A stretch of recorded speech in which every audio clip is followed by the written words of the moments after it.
తెలుగు రాష్ట్రాల్లో bird flu విస్తరిస్తోంది. ఏపీలో అంతకంతకు విస్తరిస్తోంది. ఉభయ గోదావరి జిల్లాలో బర్డ్ ఫ్లూతో లక్షలాది కోళ్లు మృతి చెందగా ఇప్పుడు కృష్ణా జిల్లాకు కూడా పాకింది ఈ వైరస్. జిల్లాలో 2 రోజుల్లోనే 10,000 కోళ్లు మృత్యువాత పడ్డాయి. తెలంగాణలోని ఖమ్మం, కామారెడ్డిలోనూ బర్డ్ ఫ్లూ బయటపడింది. వైరస్తో చనిపోయిన ప్రాంతాల్లోని 10 కిలోమీటర్ల పరిధిలోని ప్రజలు చికెన్, గుడ్లు తినొద్దని ప్రజలకు సూచించారు.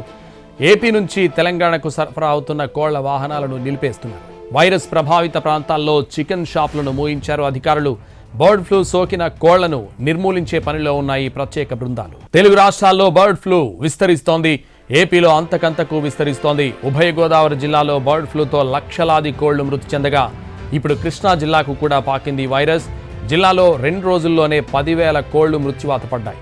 తెలంగాణలోని ఖమ్మం, కామారెడ్డిలోనూ బర్డ్ ఫ్లూ బయటపడింది. వైరస్తో చనిపోయిన ప్రాంతాల్లోని 10 కిలోమీటర్ల పరిధిలోని ప్రజలు చికెన్, గుడ్లు తినొద్దని ప్రజలకు సూచించారు. ఏపీ నుంచి తెలంగాణకు సరఫరా అవుతున్న కోళ్ల వాహనాలను నిలిపేస్తున్నారు. వైరస్ ప్రభావిత ప్రాంతాల్లో చికెన్ షాపులను మూయించారు అధికారులు. బర్డ్ ఫ్లూ సోకిన కోళ్లను నిర్మూలించే పనిలో ఉన్నాయి ప్రత్యేక బృందాలు.